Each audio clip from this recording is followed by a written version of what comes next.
Elton John and Princess Diana had a unique bond that everyone else could only wish for. Their friendship was the most highly publicized relationship in the limelight. They were seen everywhere together, smiling and being there for one another. During some rough times, Elton, being the lively and warm person he is, was there for Diana at her worst moments. But though they were great friends, a lot of what went on behind the scenes was always a secret. People have been left wondering for years what was going on between them. What did they say to each other when the cameras weren't there? Now, all this while, Elton John finally spoke up. The secret about their friendship has been kept hidden for so long, and now Elton is about to spill it. What's it going to be? What does he know that was never uttered before? The early years of Elton John, born Reginald Kenneth Dwight on March 25, 1947, in Pinner, Middlesex, now Party, of London, came from a musical family. His dad, Stanley Dwight, was a trumpet player, while his mom, Sheila, had a more outgoing personality. Reginald was the oldest child, but his parents' marriage was troubled. They separated when he was just 14, which deeply affected him. Elton was largely brought up by his maternal grandmother and supportive mother, in contrast to his cold father. Following his parents' breakup, his mother married Fred Fairbrother, a stepfather whom Elton adored and referred to as Durf, the reverse of Fred. As a child, Elton had a natural talent for music. He began to play the piano as a child, and when he was 11, he won a scholarship to attend the Royal Academy of Music. But he was not an average student. Elton would regularly miss classes to travel around London on the Underground and disliked going to classical music classes, as they were dull. Despite that, he would still pass his exams comfortably due to his natural ability. When Elton was 17, he dropped out of school on the eve of his A-levels to start a career in music, much to the dismay of his father. His father wished that he would find a more secure career, such as working for a bank, but Elton had other aspirations. He started performing at a local pub, playing numbers alongside his own work. He joined a band at the age of 15 called Bluesology, where he started gaining even more fame. Elton's life took a turn in 1967 when he replied to an advertisement in a music magazine. He met Bernie Taupin, a lyricist who had composed some words. Without music, the two of them hit it off immediately, and Elton wrote melodies for Bernie's lyrics. This association proved to be the start of one of the greatest collaborations in music history. Elton renamed himself Elton John in honor of two members of the band and subsequently legally appended Hercules after a favorite television character. He and Bernie collaborated as staff songwriters, writing songs for other performers. Their first major success was when they wrote songs for singers such as Lulu and Roger Cook. Their collaboration went on to expand, and by the early 1970s, John was on his path to stardom with music that would permanently alter pop and rock history. Love, loss, and speaking his truth. Elton John's personal life has experienced its fair share of ups and downs, but he's never been shy about the path he traveled until he was finally able to be happy in his relationships. Years ago, in the late 1960s, when Elton was still a relatively unknown commodity, he was engaged to a woman named Linda Woodrow. She bankrolled him and his songwriting partner Bernie Taupin during their formative days. But only 2 weeks before the wedding, Elton canceled it, thanks to some wise words from Bernie and musician Long John Baldry. The ordeal was painful, but it would later find its way into Elton's emotional ballad Someone Saved My Life Tonight. Years later, in 2020, though not having been in contact for 50 years, Elton assisted in paying Linda's medical expenses when she reached out for assistance. Following his massive breakthrough in America in 1970, Elton's first gay relationship was with John Reid, who was also his manager. They spent 5 years together, and even though their relationship was not sexual, Reid continued to manage him until 1998. It came as a shock to everyone in 1984 when Elton married a woman, German recording engineer Renate Blauel. It was a stylish wedding in Australia. Decided to get married at all, and why in Australia? Well, I never found the right person to marry before, and now I have.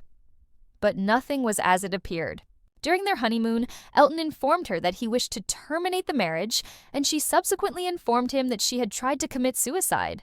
Their marriage came to an end in 1988. Looking back on it, Elton confessed, "She was the classiest woman I've ever met, but it wasn't meant to be. I was living a lie."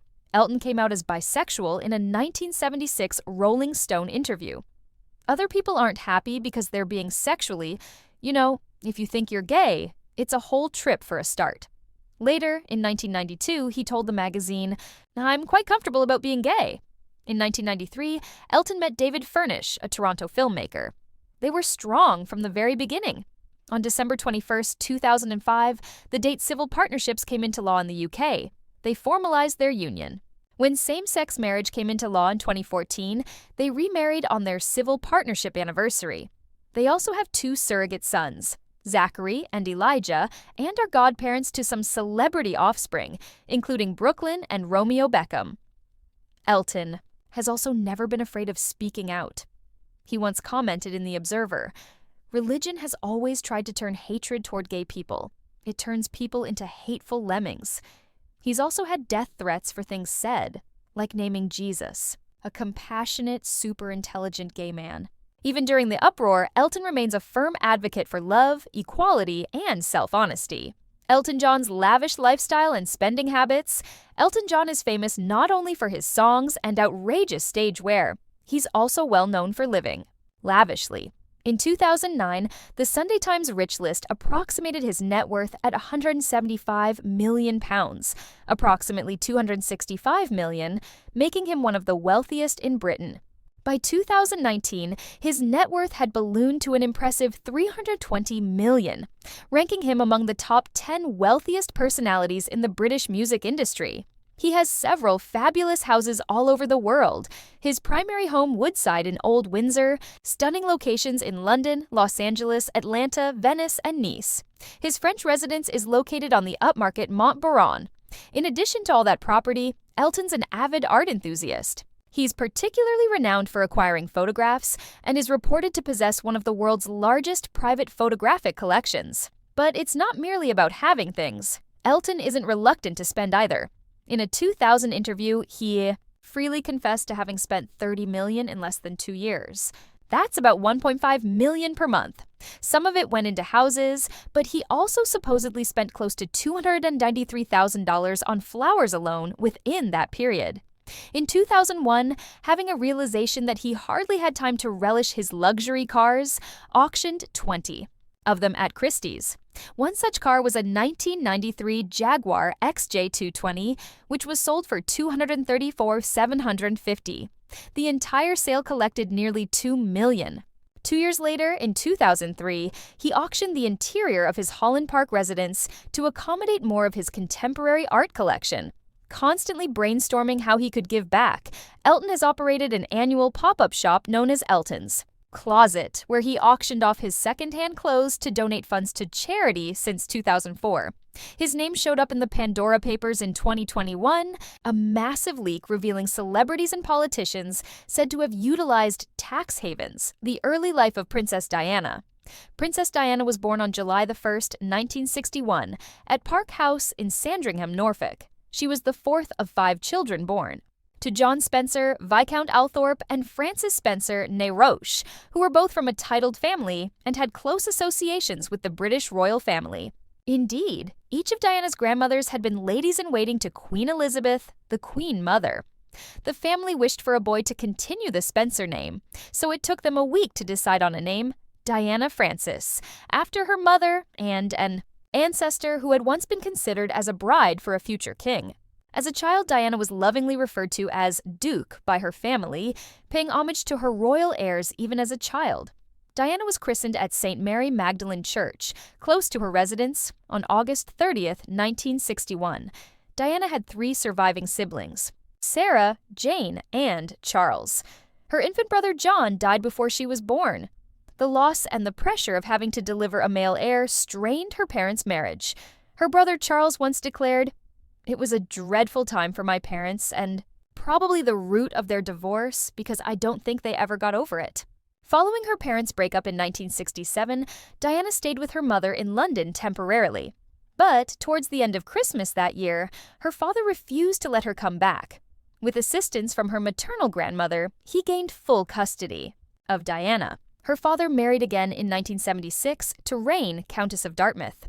Diana did not get along with her new stepmother, even referring to her as a bully. Once, Diana was so angry that she pushed Reine down the stairs. Later, She spoke about her childhood, referring to it as very unhappy and very unstable. The whole thing. In 1975, when her father was created Earl Spencer, Diana became Lady Diana, and the family relocated to the Spencer family home, Althorpe, in Northamptonshire. When Diana met Charles, Diana first laid eyes on Prince Charles, the Queen's eldest son and future king, in November 1977, when she was a mere 16 years of age. Interestingly, Charles was then dating her older sister, Sarah. Jump forward a couple of years to the summer of 1980. Charles was 29 and finally started considering Diana seriously as a wife.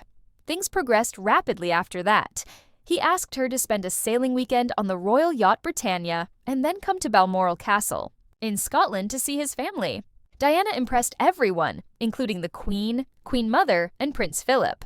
Charles subsequently began to see her regularly in London, and on February 6, 1981, proposed at Windsor Castle.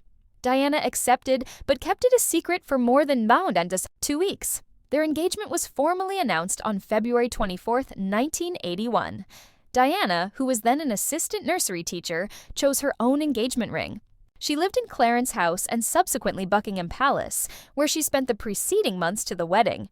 According to biographer Ingrid Seward, Diana's time there was incredibly lonely.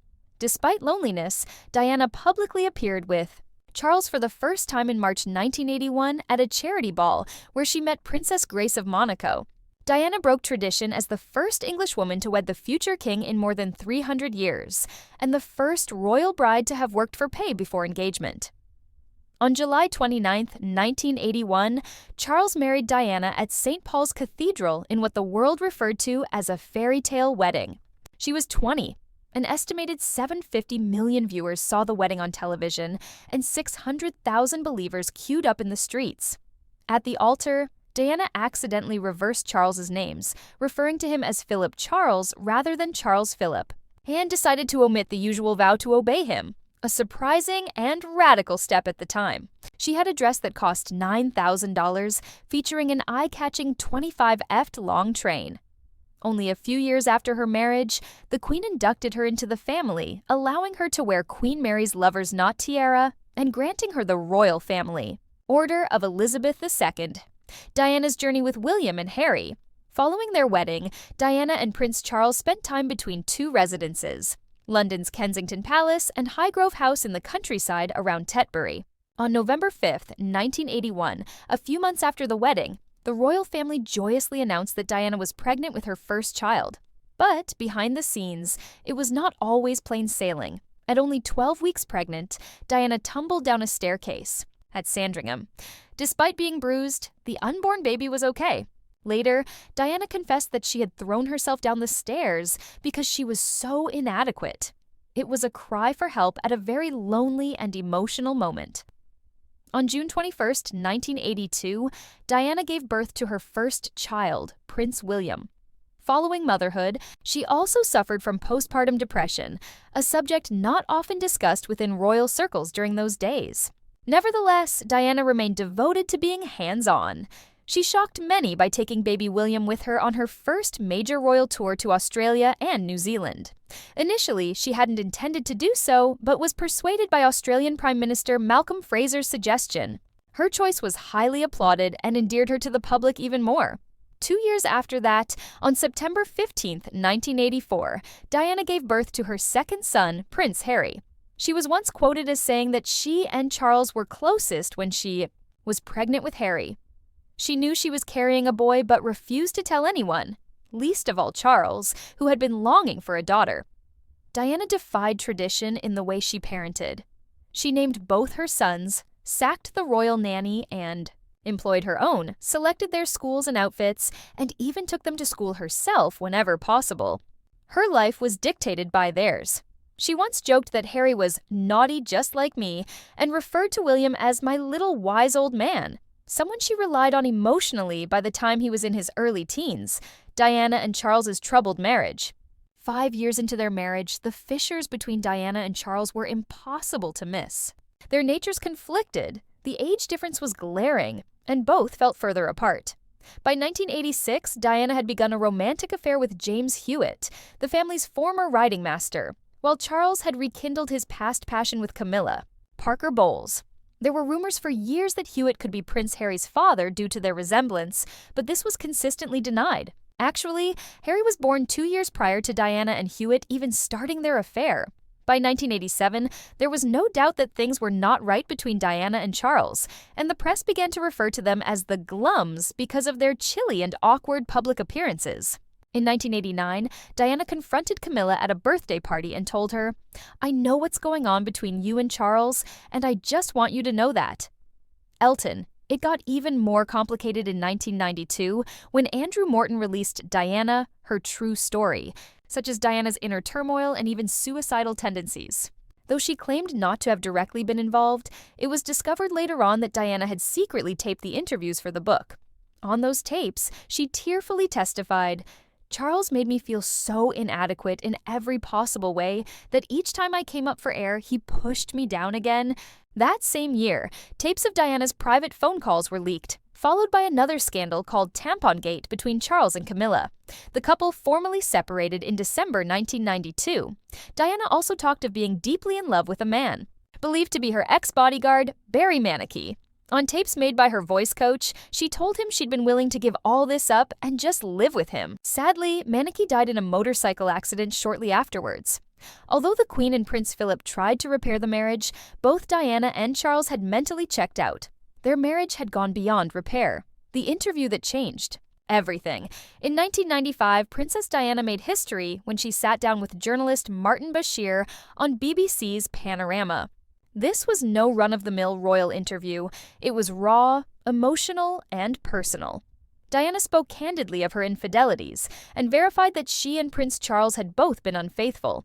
Discussing his current affair with Camilla Parker Bowles, she famously stated, "There were 3 of us in this marriage, so it was a bit crowded."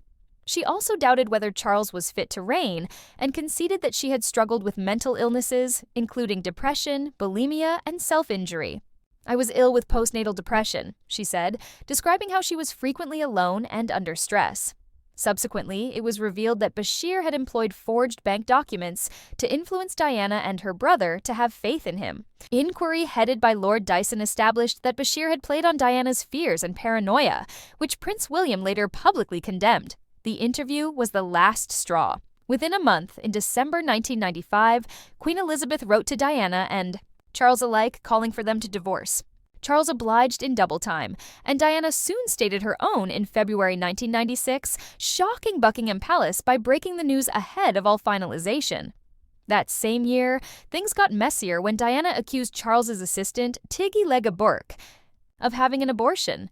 The accusation turned out to be false, and possibly planted by Bashir to gain Diana's trust for the interview.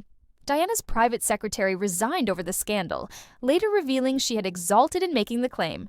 The divorce was finalized on the 28th of August, 1996. Diana was awarded a $17 million settlement, shared custody of her sons, and was forced to relinquish the title Her Royal Highness. The Queen allegedly wanted her to retain it, but Charles would not have it otherwise. Prince William reassured her, saying, "Don't worry, Mummy, I will give it back to you one day when I am king." Elton John and Princess Diana's friendship. By 1981, Elton John was a regular at royal gatherings. The Queen Mother and Princess Margaret had been his fans since the 70s. He played at Prince Andrew's 21st birthday party that year and wound up dancing with Princess Anne and even Queen Elizabeth herself. "I did my best to concoct a facial expression that implied this was a completely normal state of affairs," he quipped in his memoir, Me. But then Princess Diana came into the ballroom. She was gifted with a fabulous social ease, Elton said. "That night in 1981, we clicked right away. We ended up miming the Charleston while laughing at the weakness of the disco."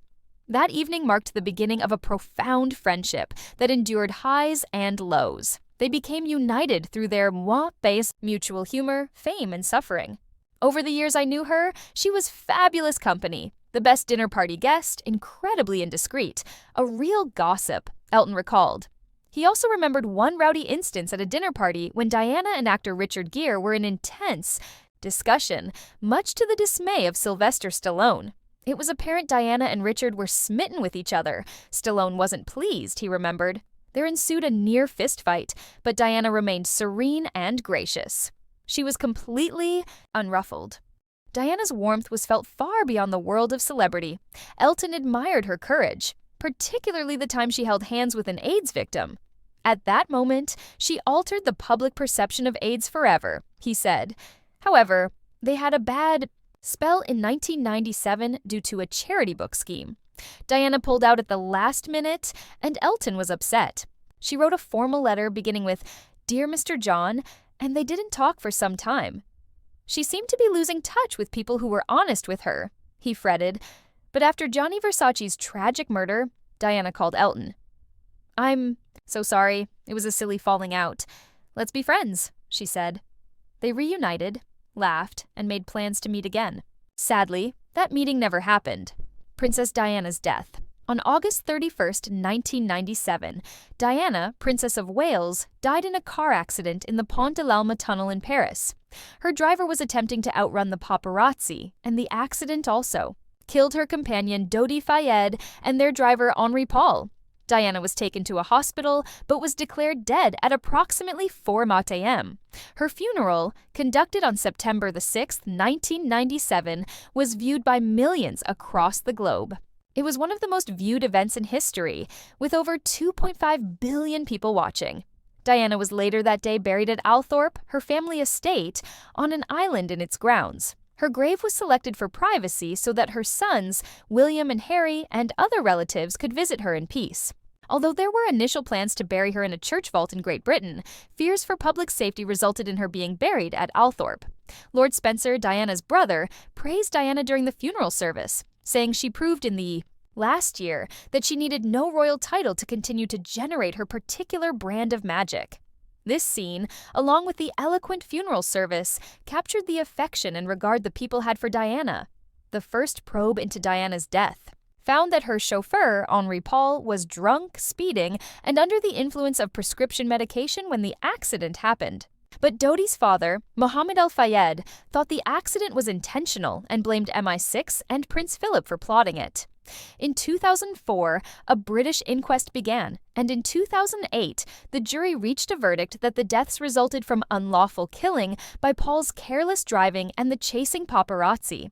Al Fayed, following a 10-year campaign, ended his attempt to establish that it was murder, stating he did not want to cause Diana's children any more distress. Elton John's heartbreaking tribute and confession. Early on the morning of August 31st, 1997, Elton John was awakened by the ringing of his fax machine. A London friend had sent a message. "So sorry to hear about this awful news." Puzzled, Elton switched on the television and was shocked to hear that his close friend, Princess Diana, had perished in a fatal car accident. Just weeks earlier, Elton was doing something he never dreamed of, performing at Diana's funeral. He sang a specially written version of his hit song Candle in the Wind, rewritten by his longtime lyricist Bernie Taupin to commemorate Diana. One of the poignant lines read, "You called out to our country and you whispered to those in pain." The performance was very emotional. There was a sense in which it was the biggest gig of my life. For 4 minutes, I was going to be the center of the world's attention. But equally, it wasn't an Elton John moment. It wasn't about me at all. He said in his memoir, Me. Elton's heart was broken that day, not only for his friend's loss, but also for her 2 sons. William and Harry were shell-shocked, he recalled. They were 15 and 12, and I thought that the way they were treated that day was utterly inhuman. He was wounded to his core watching the boys marching behind the coffin of their mother, set to remain strong as the rest of the world gazed upon them. It was a vile way to treat 2 kids who just lost their mom. Years later, Elton remains close to Diana through her sons. When Prince Harry experienced intense media scrutiny in 2019, Elton spoke out, "I have a deep sense of duty to shield Harry and his family from the unwarranted press intrusion that led to Diana's premature death." For Elton, Diana's spirit continues to live on, not only in memories, but in her sons. Sir Elton John has admitted that the 1990s rift with Princess Diana could have been due to pressure from the palace. In an interview on CNN's Larry King Live, Elton explained that her last-minute withdrawal cut him deeply, implying royal pressure behind her move.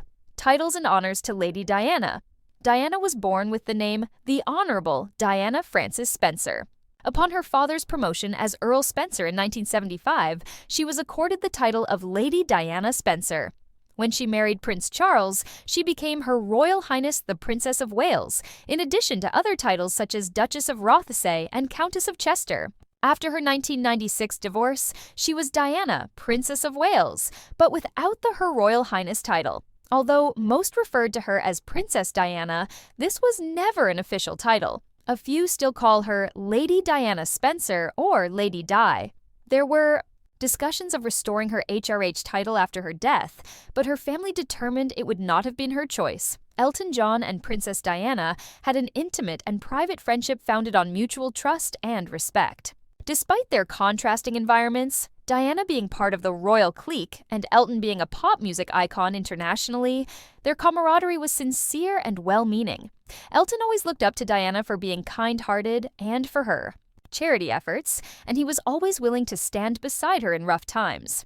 Diana, for her part, took comfort in the company of Elton, and their friendship provided her with moments of joy in a frequently troubled and public existence. Elton's powerful rendition of Candle in the Wind during Diana's funeral was a touching tribute, a demonstration of their friendship. Elton himself called it the biggest gig of my life, but added that it wasn't about him. It was about paying tribute to his close friend. Their friendship made a lasting impression on both their lives, and it is still remembered with love and affection. Their relationship proved that even in the cutthroat world of fame, real friendships can grow from mutual understanding, love, and values. If you liked learning about their gorgeous friendship, be sure to like this video and subscribe to our channel for more knowledge.